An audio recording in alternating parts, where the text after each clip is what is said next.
신앙생활을 어떻게 할까 고민이 많이 있습니다. 참된 신앙, 옳은 신앙은 무엇일까라는 질문도 있습니다. 참된 신앙, 또 바르게 신앙생활하는 것, 그것을 한마디로 표현하자면 저는 이렇게 표현하고 싶습니다. 주님을 사랑하는 마음이라고 말입니다. 진짜 신앙은 주님을 사랑하는 마음을 유지하고 그 마음을 키워가는 겁니다. 어제보다도 오늘 주님을 사랑하는 마음이 더 커집니다. 주님에 대한 이해, 주님이 어떤 분인지 알고 있는 우리 지식이 배가가 됩니다. 그래서 어찌하든지 하나님의 뜻대로, 하나님이 우리에게 원하시는 대로 살고 싶은 욕심과 열망이 우리 안에서 솟구치게 되는 겁니다. 어떤 대상을 향해서 여러분 사랑하는 마음을 가져보신 분들은 그 느낌에 대한 구체적인 표현들이 가능할 겁니다. 그 사람에 대한 관심, 그 사람에게 잘 보이고 싶은 마음, 또 그 사람에게 내가 주고 싶은 모든 것을 다 주고 싶은 마음들, 이런 것들이 사랑하는 마음이라고 할 수 있습니다. 늘 언제나 관심이 거기에 집중되어져 있고 삶의 모든 목표와 열정들도 다 그것을 위해서 맞춰지게 되어져 있습니다. 그 사랑으로부터 소외된 사람들은 조금 서운하고 섭섭한 마음이 있을지 모르지만 그래서 사랑은 늘 열정적이라는 특징을 가지고 있습니다. 이 사랑이 흐릿해지면 사람의 관심과 주의가 굉장히 많이 분산되게 되어져 있습니다. 관심을 두는 것도 많아지게 되고 듣는 것도 많아지게 되어져 있습니다. 사람을 사랑하면 자꾸 보고 싶은 마음이 생기죠. 자꾸 만나고 싶어집니다. 그 사람의 마음에 드는 행동을 하고 싶은 마음이 되어집니다. 그래서 뭔가 자꾸 준비하게 되고 그 사람이 기뻐할 것을 생각하면서 설레는 마음을 품으면서 시간들을 보냅니다. 예수에 미친 사람들을 제가 여럿 만나보았습니다. 예수에 미친 사람들의 특징이 뭐냐면 삶의 온통 관심사가 다 예수님에게 맞춰져 있다는 특징이 있습니다. 그리고 예수님에게 잘 보이고 싶은 마음, 그분의 마음을 얻으려는 목적에서 굉장히 열정적으로, 그리고 그냥 평상시의 마음이 아니라 굉장히 뜨겁게 살아가는 것을 자주 보게 됩니다. 이것을 우리가 신앙생활에 적용한다면 어떨까요? 그러면 우리가 신앙생활을 어떻게 해야 하는지 명확해질 수 있습니다. 참 믿음이 있다는 것이 예수님을 사랑하고 하나님을 사랑하는 마음의 또 다른 표현이라고 하는 사실에 여러분 우리가 언제든지 분명하게 고개를 끄덕이고 긍정할 수 있을 겁니다. 주님을 위해서, 주님을 영광을 위해서, 그분의 기쁨을 위해서 사는 겁니다. 그래서 교회에서 봉사하는 분들을 보면 그 봉사하는 열심이 어디에서부터 나올까를 생각하면 최소한 교회를 사랑하는 마음, 그리고 하나님을 사랑하는 마음이 기반을 이루고 있습니다. 누가 시키지 않아도 그 마음이 있으면 굉장히 큰 열심을 품게 되어져 있습니다. 제가 학창시절 중학생, 고등학생이었을 때 그렇게 교회를 자주 찾아갔습니다. 그리고 교회에 지저분한 것이 있거나 여기저기 널려있는 그 더러운 것들, 아니면 심지어는 마당에 있는 풀도 그냥 뽑게 되더라고요. 좀 깨끗하게 하고 싶고요. 지나가는 사람들이 볼 때 교회가 참 깨끗하다 이런 느낌을 갖게 하고 싶은 마음이 있었습니다. 그것도 학생이 그랬습니다. 교회를 건축할 때 학교에 갔다 와서 가방을 내려놓고 저희 마을 한가운데를 흐르는 개울이 있었는데 거기에 있는 자갈돌들을 주워다가 교회 마당에다 갖다 모아놨습니다. 그게 건축하는데 얼마나 큰 도움이 되겠느냐 하면은 제가 헌금할 수 있고 뭐 건축에 해당하는 건축비 헌금을 드릴 수 있는 여력은 안 되니까 교회를 짓는데 내가 주워온 돌이 건물 어딘가에서 요긴하게 든든하게 교회를 지탱하는 기둥처럼 쓰이기에 하고 싶은 마음들이 있었습니다. 이게 다 제가 예수에 미쳐 있었을 때 은혜를 경험하고 난 다음에 하나님을 너무 사랑하고 교회가 너무 좋아서 한 일들이었습니다. 그래서 봉사는 강제가 되지 않습니다. 광고를 하면 그 봉사하고 싶은 마음들이 자발적으로 일어나는 분들, 아니면 거룩한 부담을 가진 분들이 와서 섬기는 것 같다는 생각들을 제가 참 많이 하게 됩니다. 마음의 움직임은, 마음의 결정은 그래서 굉장히 우리의 신앙생활에서 중요한 요소가 됩니다. 어떤 스승이 바구니를 가지고 와서 그 바구니 안에다 꽃을 넣습니다. 그리고 제자들에게 묻습니다. 이 바구니가 무슨 바구니냐? 제자들은 꽃바구니라고 말하죠. 꽃을 꺼내고 난 다음에 그 옆에 가지고 있었던 생선을 그 바구니 안에다 놓습니다. 그리고 똑같은 바구니를 들어서 제자들에게 묻습니다. 이 바구니가 무슨 바구니냐? 제자들은 꽃바구니라고 말했던 그 대답을 돌이켰습니다. 그리고 이 바구니는 생선 바구니라고 말했습니다. 어떻게 보면 바구니는 바구니 자체인데요. 거기에 담겨 있는 게 무엇이냐에 따라서 바구니가 각각 다른 특징을 가진 용도가 있는 이름을 갖게 되는 것 같습니다. 스승이 자기 의도를 드러내고 제자들에게 말합니다. 마찬가지로 우리의 인생에, 우리의 마음에 무엇을 담느냐에 따라서 내 인생이 달라지게 되고 사람들이 나를 바라보는 시선이 달라지게 된다는 교훈을 준 겁니다.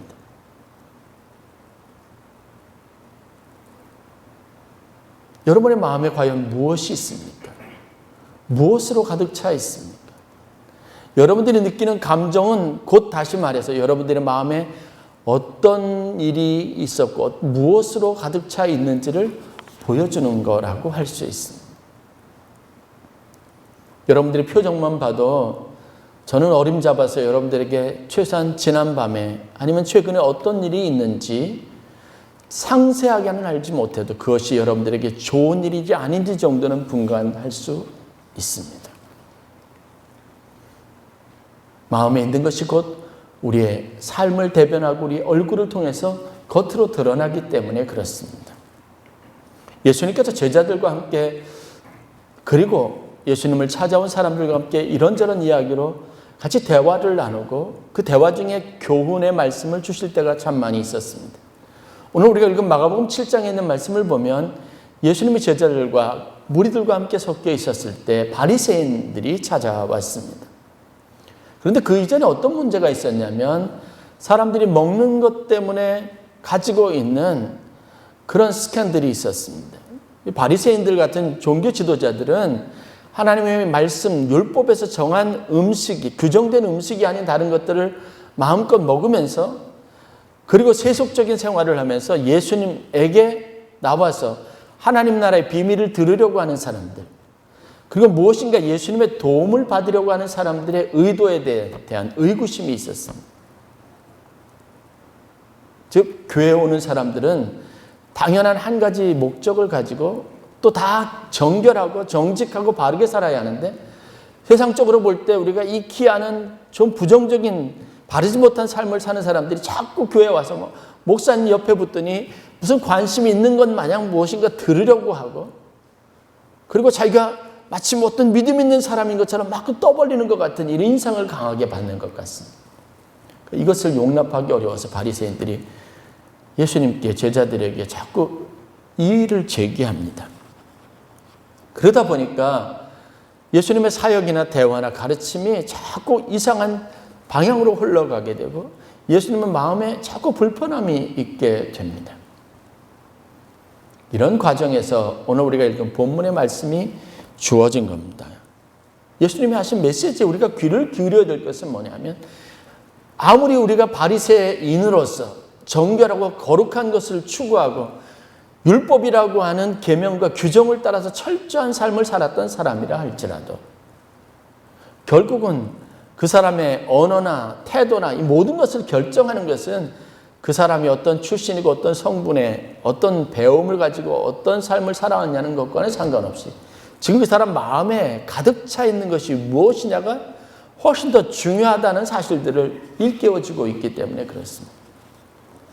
사람에게 들어가는 것이 사람을 더럽게 하거나 사람들의 삶을 불쾌하거나 어렵게 만드는 게 아니라 사람의 마음 속에서 나오는 그것이 분위기를 어렵게 하고 사람들의 마음에 고통을 가중시킨다는 그런 통찰력을 가지고 말씀하신 겁니다. 우리가 가져야 될 경각심이 여기에 있습니다. 우리의 마음은 내 것입니다. 다른 사람이 어떻게 강제할 수 없는 부분에 있습니다. 그래서 여러분들은 이 마음에 더럽고 그리고 쓰레기와 같은 것이 가득하지 않도록 관리하는 관리자가 되어야 합니다. 여러분만이 마음 관리의 주체가 될 수 있습니다. 이게 성경이 우리에게 주는 교훈이고 예수님께서 오늘 말씀하시는 겁니다. 마음을 곱게 써야지. 아무리 우리가 화려한 배경을 가지고 아름다운 삶을 살아왔다 할지라도 오늘 우리가 쏟아내고 우리가 다른 사람들에게 미치는 이 모든 영향력들은요, 그때 그 사람이 가지고 있는 마음을 반영한다는 사실들을 알아야 합니다. 성경에서 이 사실은 하나님의 말씀의 진리이기도 합니다. 헬라어 젤로스라고 하는 단어가 있습니다. Z로 시작돼서 Z-E-L-O-S. 근데 이 젤로스라고 하는 단어는 성경에 굉장히 많은 부분에서 같은 단어로 사용되는 것이 있는데 그때 이 젤로스라고 하는 단어가 어떤 곳에서는 긍정적인 단어로 어떤 곳에서는 부정적인 의미로 쓰여지는 것을 볼 수 있습니다. 긍정적인 의미일 때 이 젤로스는 여러분 어떤 사람이 가지고 있는 열정, 패션, 무엇인지요 굉장히 열심을 가지고 합니다. 최선을 다해서 합니다. 자기 밑에 있는 그 깊은 곳에 있는 모든 열정들을 에너지를 다 끌어서 거기에 쏟아 붓습니다. 하나님을 사랑하는 마음도 그렇고 복음을 전하는 열심도 마찬가지고 선교사를 도왔고 바울을 돕고 바울이 세운 교회의 동역자가 되는 사람들이 가지고 있었던 이 열정들을 젤로스라고 하는 단어로 표현했습니다. 그래서 열심이라고 할 때 zeal이라고 하는 Z-E-A-L이라고 하는 표현을 씁니다. 거기에다 NESS를 붙이면 명사가 되는 거죠. 이거는 굉장히 좋은 말씀입니다. 하나님의 교회의 일꾼들이 또 복음에 헌신된 부름을 받은 일꾼들이 이런 열정을 갖는 것은 참 좋습니다. 그런데 이 열정, 열심이라고 하는 젤로스가 사람의 마음에서 잘 통제되거나 이것이 절제되지 못하면 젤로스가 어떻게 바뀌냐 하면 부정적인 의미에서 시기심, 질투심으로 바뀌게 됩니다. 제가 교회하면서 사역하면서 참 당황스럽고 어려운 순간이 있습니다. 그것은 저를 비롯해서 예외가 없는 모든 사람들에게 있는 일입니다. 하나님의 일을 위해서 열심히 하던 사람들 이 마음의 통제가 제대로 잘 이루어지지 않으면 이 열심이 굉장히 큰 질투심으로 바뀌어서 공동체 전체를 참 어렵게 하는 일들이 되기도 합니다. 하나님의 나라를 위한 열심을 그래서 사람들은 별로 좋아하지 않는 이런 이상한 경향이 자꾸 생기는 것 같습니다. 여러분 복음에 대한 열정, 하나님의 교회를 섬기기 위한 열심은 우리가 격려하고 박수를 보내야 할 겁니다. 그런데 이것이 마음 안에서 잘 제대로 성장하지 못하고 잘 조절되지 못하면 이게 공동체 전체를 어렵게 하고 잘못된 열심은 질투심이 되고 시기가 되어져서 공동체 전체를 참 어렵게 합니다. 젤로스가 선하고 아름다운 하나님의 마음과 결합하면 하나님을 향한 열정적인 사랑과 결합하면 복음의 가장 중요한 도구가 되는데 이 젤로스가 인간적인 정욕과 결합을 하면 하나님의 일에 가장 큰 방해가 됩니다. 그런 이야기는 무수하게 우리가 성경에서 찾아볼 수 있습니다. 이스라엘 초대왕 사울은 다윗을 초기에 대하는 마음에 있어서 굉장히 관대했고 그가 가지고 있는 탁월함, 그가 가지고 있는 열정, 헌신, 이것을 늘 높이 평가했습니다. 그가 가지고 있는 재능들은 자기가 갖지 못하는 또 다른 측면이어서 다윗을 늘 가까이 두기를 원했고 그를 사랑했습니다. 사울왕이 가졌던 젤로스, 그 긍정적인 마음, 열정적이고 열심 있는 마음들은 그를 높여 세웠고 그를 자기보다 더 신뢰하는 마음을 가지고 전쟁터에 내보낼 수 있는 결단으로 이어졌고 심지어는 자기의 사랑하는 딸을 그 다윗에게 주어 결혼하게 했고 자기의 사위로 삼는 데까지 갔습니다. 그런데 여러분, 이 젤로스가 그 마음 안에서 질투심으로 바뀌었던 것을 여러분 기억하실 겁니다. 똑같은 눈으로 다윗을 바라보았는데 그 시선이 증오하는 마음, 두려움, 불안감, 때로는 살인 충동으로 바뀌었다는 것이 성경이 증언하는 바입니다. 예수님의 사도 바울은 젤로스를 가지고 예수를 따르는 많은 사람들을 감옥에 집어넣기도 하고 그들이 더 이상 그들의 세력을 이 땅에서 키워나가지 못하도록 억제하는 부정적인 에너지로 작용했었던 적이 있습니다. 그런데 바울의 이 젤로스가 열심히 성령 안에서 하나님의 은혜로 작용하게 될 때 자기 목숨도 두려워하지 않고 복음을 위하여 자신 모든 것을 다 쏟아붓는 열정으로 작용했다는 사실들을 우리가 알 수 있습니다.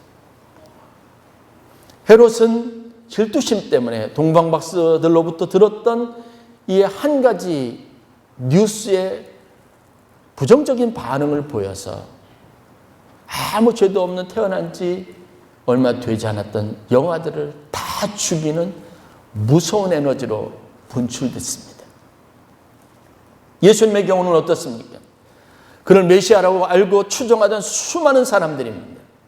성경의 공생에 등장하는 예수님을 따르는 무리들의 수만 세어보아도 예수가 한 나라의 정치인으로서 세력화할 수 있는 가장 든든한 기반을 마련할 수 있었는데 호산나 다윗의 자손이여 찬송하리로다 종려나무 가지를 흔들고 자기 겉옷을 벗어 길에 깔았던 사람들이 나중에는 그 예수를 십자가에 못 박으라고 하는 여러분 그릇된 열정을 가진 사람들로 변화되는 것도 보았습니다. 저나 여러분들은 그런 두려움이 있어야 합니다. 내 안에 있는 젤로스가 내 마음속에서 과연 어떻게 자라고 있으면 이 젤로스, 열심과 열정은 과연 하나님이 기뻐하시는 좋은 에너지로 쓰여지고 있느냐는 겁니다. 회방자요 핍박자가 아니라 하나님을 사랑하고 복음을 위하여 일생을 드리는 여러분 열정을 가진 믿음의 선지자들 또 성도들이 되실 수 있기를 주의 이름으로 간절히 축원합니다. 교회에 가장 충성된 일꾼이 될 뿐만 아니라 하나님의 일에 회방꾼이 되지 않는 믿음을 가지시기를 주의 이름으로 간절히 축원합니다. 느부갓네살왕이라고 하는 왕이 있습니다. 바벨론의 왕인데 그의 눈에 비친 포로 출신의 한 젊은이들 다니엘과 그 세 친구를 보는 그의 눈은 아름다웠습니다. 그들이 가지고 있는 헌신, 비록 자기의 신이 아니지만 자신들이 믿는 하나님께 가졌던 그 헌신된 마음, 순수한 마음, 열정적인 마음이 좋아 보일 때 그 마음이 너무 고귀하다 여겨져서 그들에게 자기의 역할을 대신해서 통치할 수 있는 권한을 부여하기도 했습니다. 그런데 그 마음이 질투심으로 바뀌었을 때는 그들을 사자굴에 던지기도 하고 뜨거운 풀무불에 던져놓기도 했습니다. 마음은 중요한 것입니다. 이 마음이 하나님의 은혜로 다스려지지 않는다면 여러분 우리 누구는 어떤 상황 속에서 나의 삶에 대해서 내 감정에 대해서 장담할 수 없는 순간에 이르게 될 위험성들이 있습니다. 제가 여러분들에게 나누고자 하는 것은 바로 그겁니다. 마음은 관리가 필요합니다. 이 마음을 관리하는 데 여러분들의 노력과 결단이 수반되어야 합니다. 마음은 삶의 가장 치열한 전쟁이 벌어지는 것, 전쟁터라는 게 성경이 분명하게 말하는 겁니다. 각각 다른 열심을 가지고 각각 다른 종류의 삶을 살았던 바울이 그래서 로마서에 있는 교인들에게 솔직한 마음으로 자기의 마음속에 있는 전쟁터와 같은 상황들을 고백했던 것을 여러분 로마서 7장에서 기억합니다. 오라 나는 공고한 자로다. 이 사망의 몸에서 누가 나를 건져내랴. 내 마음속 한구석에서는 하나님 앞에 선한 일을 도모하고 선을 행하고 사람들에게 잘해주고 싶은 마음들이 열정이 불일듯 일어나는데 그 마음 한편에 자리 잡은 육체의 정욕이 이것을 자꾸 주저앉히고 이것을 자꾸 변질시키고 변화시켜서 하나님의 일을 망치려고 한다는 사실들을 알았습니다. 이 마음에 이 전쟁터가 여러분 하나님이 주인이 되도록 하시기를 바랍니다. 그러기 위해서 알아야 할 두 가지 진실이 있습니다. 마음과 관련된 진실. 첫째는 마음은 우리의 관심을 따라 움직여지는 특성이 있다는 것을 믿으시길 바랍니다. 내 관심이 곧 내 마음입니다. 여러분들이 관심을 두면 여러분의 마음이 그렇게 됩니다. 두 번째 특성은 마음은 나의 의지적인 노력과 결단이 작용하는 특징이 있습니다. 즉 내가 그렇게 하기로 하면 마음은 그렇게 움직여지긴다는 겁니다. 내가 그렇게 마음을 먹으면 결단하면 내 보는 것도 듣는 것도 생각하는 것도 그렇게 되게 되어져 있습니다. 한 체로키 인디언 노인이 손자에게 삶에 대해서 가르칩니다. 우리가 많이 들어본 이야기입니다. 마음속에서는 싸움이 일어난단다 얘야. 너무 끔찍하고 치열한 싸움인데 이 싸움은 마치 마음속에서 두 마리 늑대가 싸우는 것과 같단다.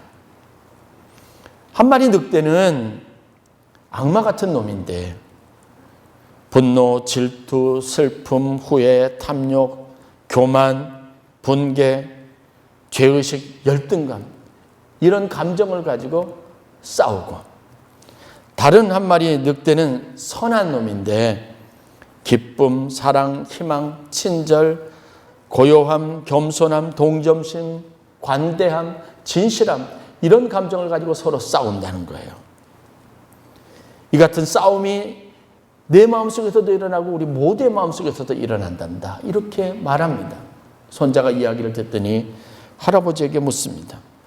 그러면 할아버지, 두 늑대 간 싸움이 일어나면 어떤 늑대가 이기나요? 할아버지가 대답합니다. 내가 먹이를 주는 놈이 이긴단다. 여러분이 무엇을 생각하고 여러분들이 가지고 있는 관심이 무엇인지를 잘 유도하면 여러분의 마음에 선하고 아름다운 것이 여러분을 주장하고 다스리고 여러분의 삶을 만들어 가도록 하는 힘이 있다는 사실들을 깨닫는 지혜가 있기를 바랍니다. 그런데 알아야 할 것이 있습니다. 철학자 헤겔이 이런 말을 합니다. 마음에 문이 있어요. 그런데 이 문을 여는 손잡이가 어디에 있냐면 안쪽에 있어요. 밖에는 손잡이가 없다는 겁니다. 의미심장한 말입니다. 마음의 문을 여는 손잡이는 마음의 안쪽에만 있다. 다시 말해서 누가 바깥에서 우리 안에 들어오기를 원하고 우리에게 어떤 영향력을 미치기를 원하는데 스스로는 어떤 것으로도 할 수 없습니다. 단지 우리 마음의 안쪽에 있는 열쇠를 내가 열고 문을 열고 그것을 받아들이면 그 영향을 받게 되어 있지만 내가 문을 열지 않고 굳세게 닫고 있으면 아무것도 내 인생에 내 마음에 영향을 끼칠 수 없다는 말입니다. 성경도 이 사실을 명확하게 합니다. 하나님이 역사하시는 방식을 보십시오. 하나님이 마치 우리 인생에 강제하는 것 같지만 그러나 하나님이 여러 가지 많은 역사의 결합해서 실질적인 변화와 아니면 새로워지는 이런 모든 일련의 사건들은 개인의 결단에 달려있다는 사실입니다. 아무리 많은 음성이 있어도 주여 내가 듣겠습니다, 말씀하여 주옵소서 하는 관심이, 그래서 문을 열지 않으면 내게 들려지는 하나님의 음성을 우리도 들을 수 없습니다.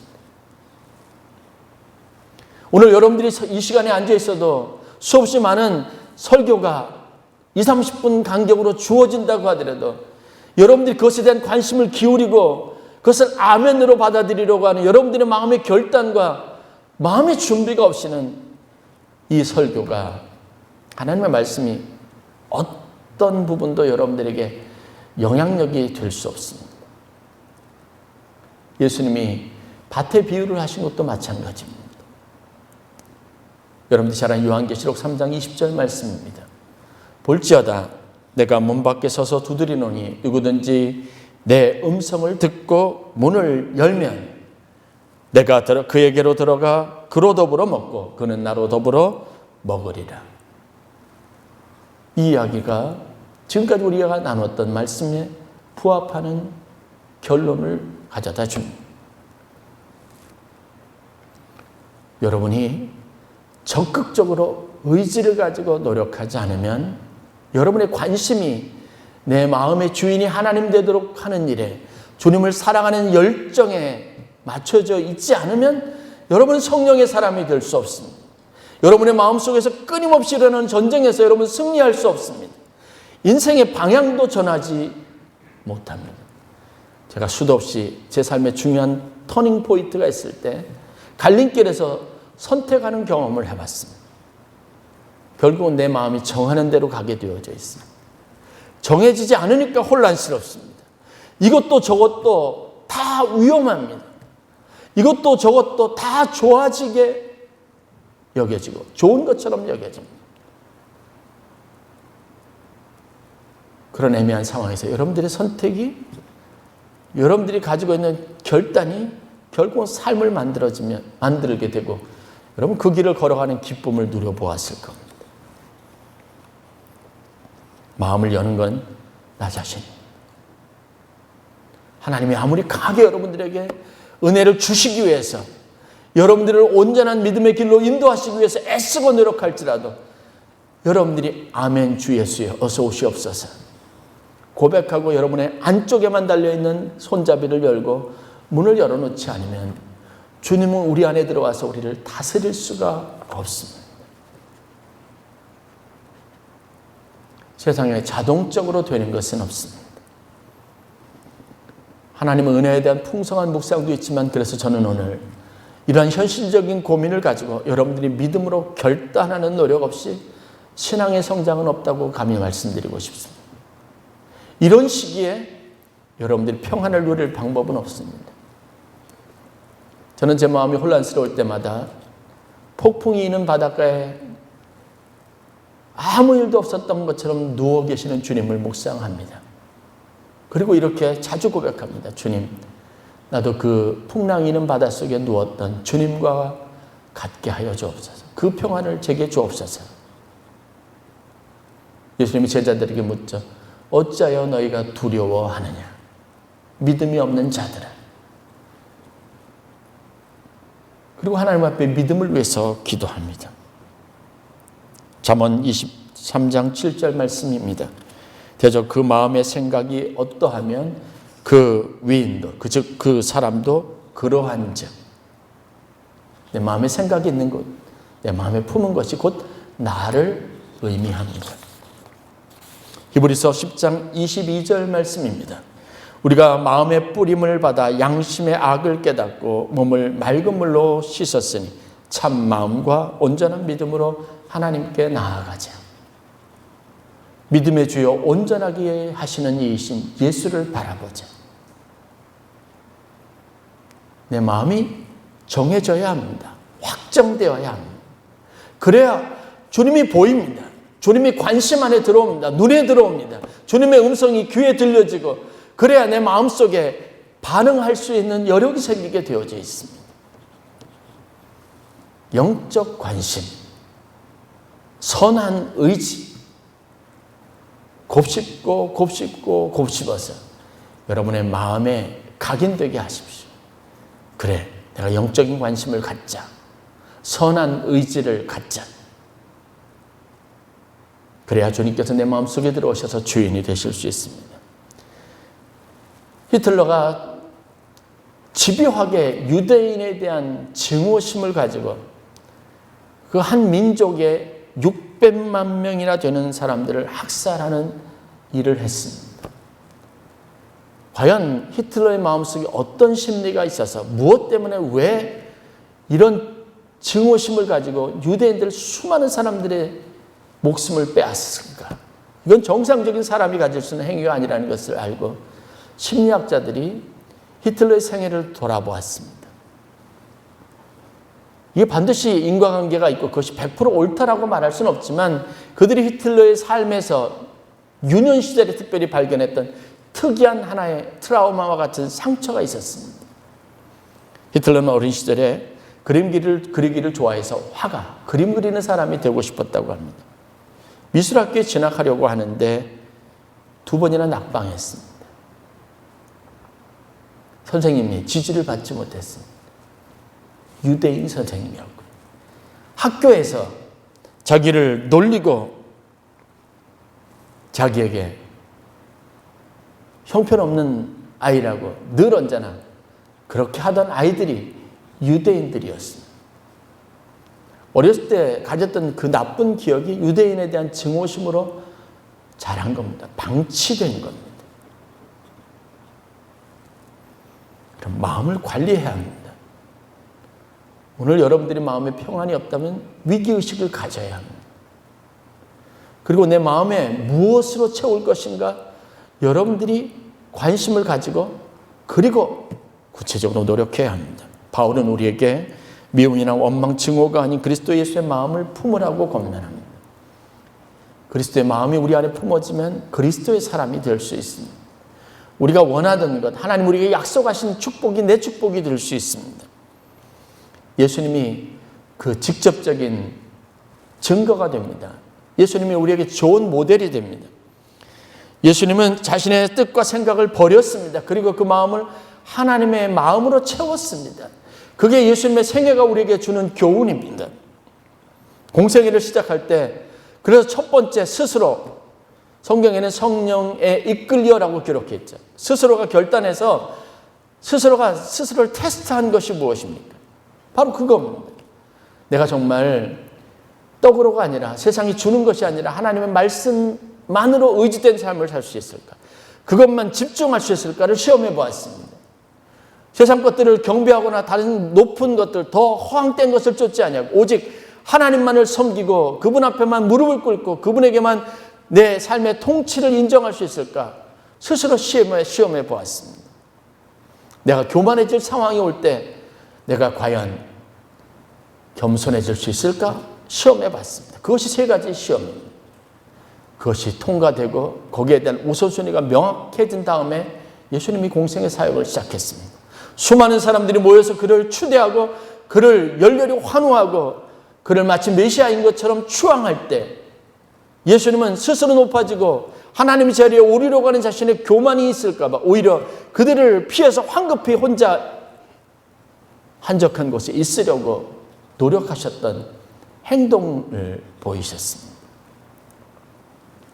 마음이 혼란스럽고 하나님의 뜻보다는 내가 원하는 것, 내 육체의 정욕이 자꾸 자기의 마음을 괴롭힐 때 심각성을 깨달았던 예수님은 그 마음을 다스리기 위해서 친히 동산에 올라서 무릎을 꿇고 조아리면서 처절하게 기도했습니다.